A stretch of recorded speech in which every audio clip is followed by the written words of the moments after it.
Ebana, wabobevu wa haya mambo wapo wengi kweli kweli, lakini Dominic Salamba yuko mmoja tu. Kama Data Sports tumekuja kupata ufafanuzi wa kile ambacho kinaendelea kwenye mitandao mbalimbali ya kijamii, taarifa ya Yanga kufika kasi na mengineyo. Mambo ni mengi kweli kweli, utakwenda kusikia kwa undani na uzuri kutoka kwake Chuma Dominic mwana wa Salamba. Mimi naitwa Cisco nguvu kubwa, tunapewa na Bati Quality, kampuni bora ya Kitanzania na kusambaza bati aina zote, ziko za migongo midogo, migongo mipana, mfano wa kigae, na zile zenye matili ya chenga chenga, zinapatikana kwa gharama nafuu na bei ya kiwandani. Ondoa kabisa mabeseni na upunguze kulala na masufuria, usubiri nyesha ukinge. Hapana, sisi tupo bwana, tunakuhudumia kwa gharama nafuu mno. Leo nimeamua nikuibie siri. Kwa shilingi 21,500 unaanza kupata bati ambayo ni original na warranty ya miaka 10. Dominic Salamba, broko vizuri? Ninamshukuru Mungu niko vizuri kabisa. Bana, kama unamshukuru Mungu kwa vizuri, na mimi namshukuru Mungu kwa sababu unajua kile ambacho nimekipanga kutoka kwako nakipata, kwa sababu afya yako ni njema.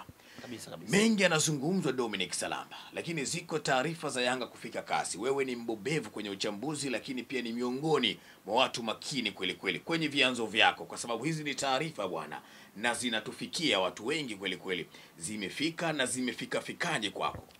Nafikiri ni kweli, ni taarifa ambayo ni sahihi. Klabu ya Yanga tayari imeshaweza kufaili baada ya kuwa wamepokea rejeo ya majibu yao ambayo walikuwa wameandika kwenye bodi ya ligi, na majibu waliweza kuyapata ambayo kimsingi yalikuwa yameandikwa katika lugha mbili, lugha ya Kiingereza na lugha ya Kiswahili. Na wao baada ya kuyapitia yale majibu wakaona kwamba bado kuna maeneo ambayo wao hawakuridhika nayo, na ukiangalia hata kwa mujibu wa vile vielezo ambavyo vimetoka, na ukiangalia na barua ya kwanza ambayo walikuwa wameiandika Simba, na ukaangalia barua ya kwanza ya kuahirisha mchezo na hii barua ya pili ya kutoa majibu baada ya Yanga kuanza kulalamika, kuna utofauti wa kitaarifa, na kila siku tunaweza kuona kwamba kuna vitu vipya vinaibuka. Yaani kama vile bodi ya ligi ni kama wana vitu ambavyo wanavyo, kwa hiyo wanatoa kidogo kwenye jambo ambalo lilikuwa linahitaji lipate ufafanuzi wa jumla. Na ukizingatia katika taarifa yao, moja ya sababu ya msingi ambayo ilitumia kuahirisha mchezo ilikuwa ni kupata muda wa kutosha ili waweze kukamilisha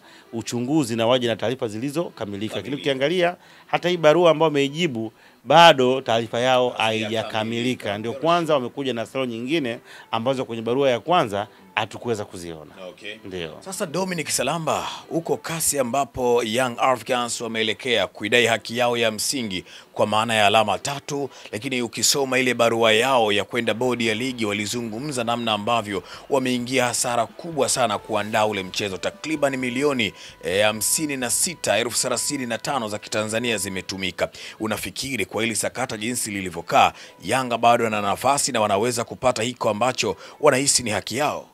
Nafikiri hili ni jambo la kikanuni, ni jambo la kisheria, na kanuni zipo wazi. Ujue uzuri hizi kanuni sio ziko hidden, zipo. Hata wewe ukizihitaji unaweza ukazichukua, ukaweza kuzipata na kuweza kuzipitia, na uzuri zimerahisishwa, ni katika lugha ambayo watu wengi tunaweza kuielewa. Zipo katika version ya Kiingereza, lakini pia na lugha ya Kiswahili zipo. Kwa hiyo zinaeleweka. Lakini pia uzuri nchi yetu imejaliwa kuwa na vijana wengi ambao wamesoma sheria na vitu vingine ambavyo vinasoma sheria. Kwa hiyo katika maeneo ambayo hautaweza kuielewa, unaweza ukawatafuta wabobezi wa mambo wakafafanua. Kwa hiyo kila kitu ambacho kimetokea kwenye kanuni kilikuwepo.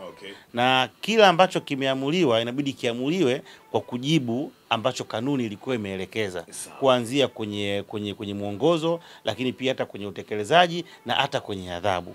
Kwa hiyo wanachokidai Yanga ni kitu cha kikanuni. Kwa hiyo wameona kwamba bado kuna haki ya msingi ambayo wao walihitaji kuweza kupata, kwa sababu yale majibu waliopewa ni kama hajakidhi kiu ya kile ambacho walikuwa na kidemand.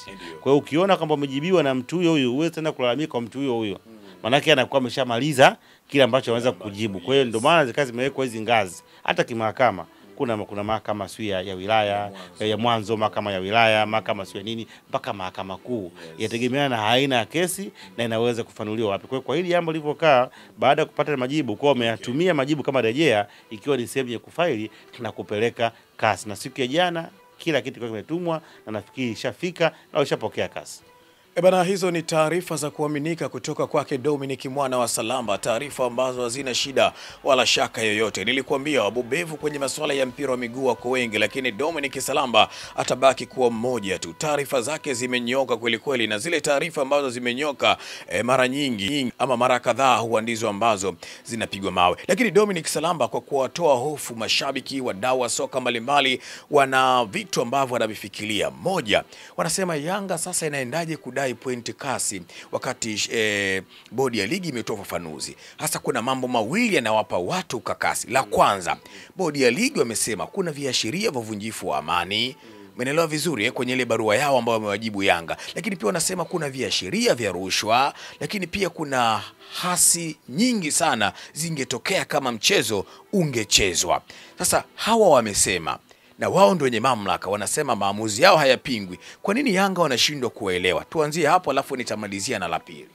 Ndio kama nilikuwa nimezungumza ni kwamba yani unapokwenda kutoa maamuzi lazima uhakikishe kwamba kila kitu kimekaa open. Sawa. Yani tunaposema fulani anatuhumiwa kwa wizi. Yes. Mahakama nayo haiwezi kusema kwamba tunamhukumu miaka 2 kwa sababu anatuhumiwa kwa wizi. Yes. Na ameiba.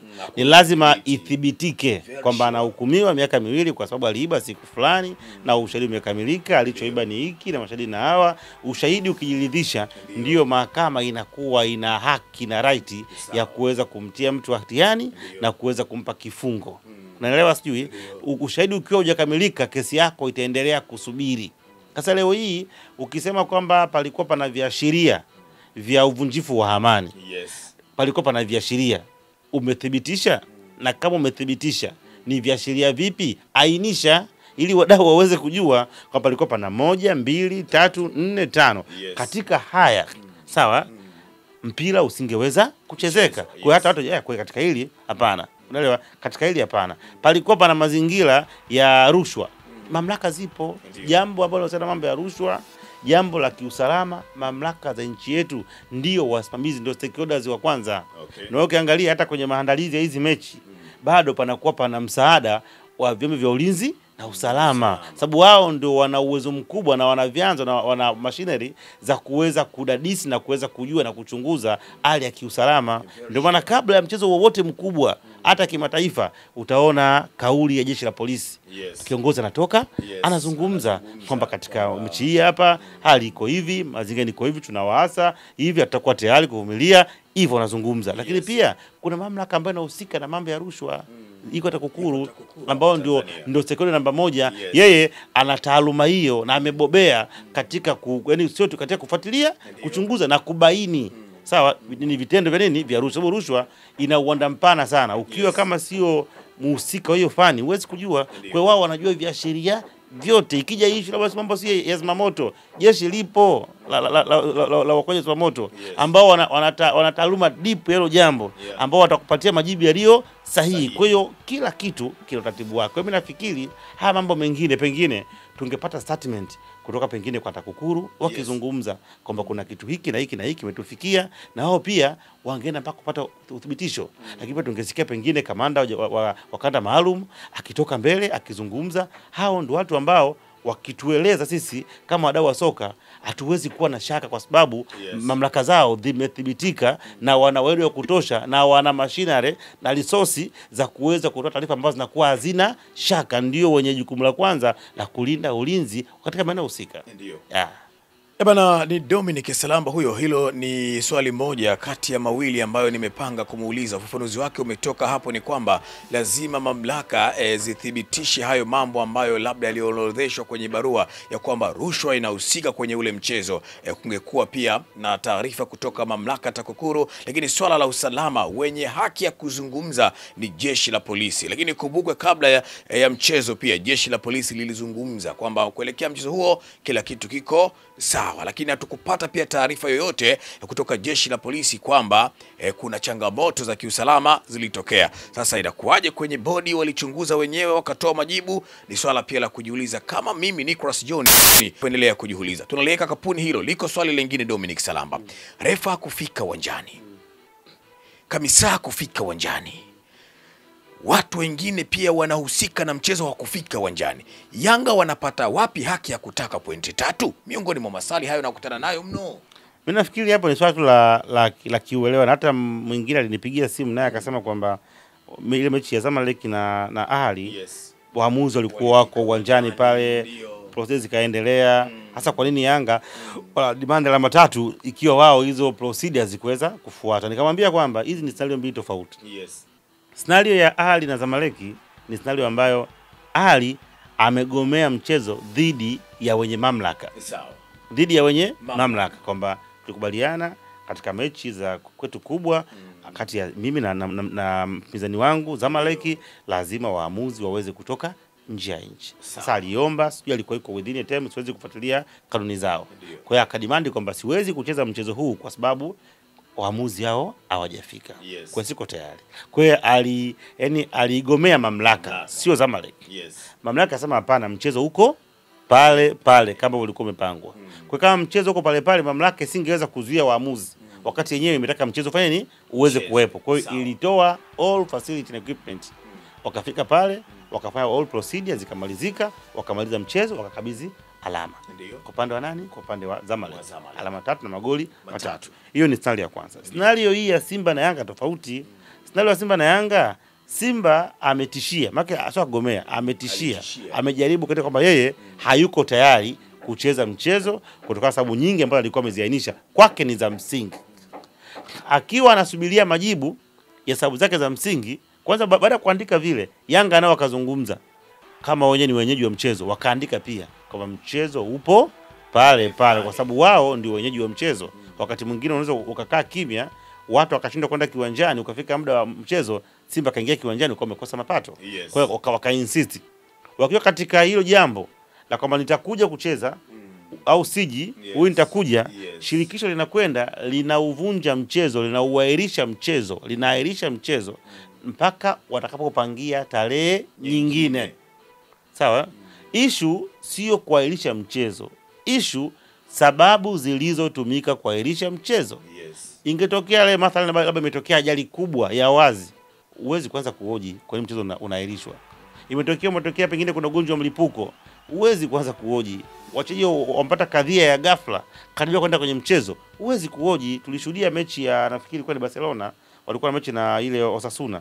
Masaa machache kabla mechi kuanza kuanza, daktari wa timu Barcelona alifariki. Kwa hiyo ni sababu tosha ambayo uwezi ukaanza mbona nimetoka huko mtu anakufa, ni mambo uwezi kuvikwepa. Kwa hiyo ni kitu ambacho hata ukiambiwa mechi imekuwa yani postponed au iko cancelled, uwezi kudoubt kwa sababu ni kitu ambacho kimekaa wazi. Kwa hiyo katika yale ambayo yalilalamikiwa kwa mujibu wa Yanga, hakuna hata moja ambayo ilikuwa linatosha kwa kwenye ujazo wa kufanya bodi ya ligi iweze kuahirisha mchezo. Unanielewa sijui? Kwa hiyo wakaona kwamba there is no need, hakukuwa na sababu ya mchezo kuahirishwa kwa haya yaliyotajwa. Kwa hiyo sisi tutaendelea na the same procedure za kwenda kupita kwa sababu mchezo haujaahirishwa kwa kufuata njia zilizokuwa sahihi. Sasa yule tayari ameshaahirisha, hawezi kupeleka officials uwanjani tamaanisha mchezo. Kwa Yanga lazima wafike kwa sababu ili baadaye utakapoanza kudai demand zako wewe, uwezi ukadai huko Aviki. Inabidi udai tayari uko ushafika sehemu ya nini? Sehemu ya tukio. Sawa, ukibakia Aviki, ukakaa kule, hapa kama shirikisho lingeamua kupeleka waamuzi, wewe ungesemaje? Kweli walazimu wafike kwenye ile tukio. Na wenyewe wakaona kweli hakuna pale official hata mmoja, na kama sisi tulifika na ushahidi upo. Kwa hiyo kinacholalamikiwa hapa zile procedure, kanuni, namna ambavyo ilitumika kuahirisha mchezo haikuwa sahihi. Kwa hiyo wao walikuwa hapo kwenye nini? Kwenye the same track, kwenye good track ya kuweza kupewa alama 3. Kwa hiyo alama 3 hizi zinadaiwa sio kwa ajili ya officials, ni kwa sababu yaani sheria au kanuni ambayo imetumika kuweza kuahirisha mchezo ilikuwa itoshi na sio sahihi. So wana huo tofauti hapo. Ndio uko hapo. Kwa hiyo wanadai kwamba mchezo umeahirishwa pasipo kufuata taratibu za msingi za mchezo kuweza kuahirishwa. Hapakuwa na sababu ya msingi ya kupelekea bodi ya ligi iahirishe mchezo. Kwa hiyo wao wana haki ya kupewa alama zao 3. Yanga wana haki ya kupewa alama zao 3. Yanga hawajagomea mchezo wala Yanga hawajatoa malalamiko kwa sababu gani. Menelewa vizuri wanazitaka alama hizo 3, lakini pointe Dominic Salamba ni kwamba Yanga hawakubaliani na sababu za kuahirishwa mchezo. Yapo ndipo ambapo Young Africans wanapasimamia na kutaka alama zao zote tatu. Litakuwa mchoyo wa fadhila kipindi hiki, watu wengi kama hawajapata kusikia kitu kizuri kutoka Jamvika na Salamba. Maana mambo yamekuwa mengi kweli kweli, watu wanafanya mpaka tunasahau kuweka mikeka. Tunaendelea kufuatilia mambo ambayo hayaishi. Hebu tukumbushe ni kwa namna gani pia tunaendelea kufaidika na Jamvika na Salamba. Nafikiri ni very simple, ni kitu rahisi cha kufanya tu. Unachukua simu yako ya mkononi, unaandika nyota 150 nyota 50 nyota moja leli, ndio unaweka namba ya kampuni 610 251 Baada ya hapo kiasi kwa siku 1000, wiki 5000 na kwa mwezi 15000, huku VIP 30,000. Kisha utapokea ujumbe kutokea Selcom na Salamba TV kwamba tayari umelipia na uko katika mazingira ya kuweza kupata odds zako na kuweza kufurahia Jamvika na Salamba. Okay. Ndio. Bana, mambo ni mazuri, fanya hivyo ili uweze kujamvika na Salamba na upate manufaa makubwa kweli kweli. Kama Cisco hapa anatamba kweli kweli, kidole changu kinawaka na gold hiyo imetokana na Jamvika na Salamba. Mambo ni mazito kweli kweli, hakika Jamvika na Salamba 2025. Usipojipanga basi sisi tutakupanga namna gani unatakiwa uishi. Nyuma ya kamera yuko Pako, lakini si Pakome wa Yanga. Bye bye.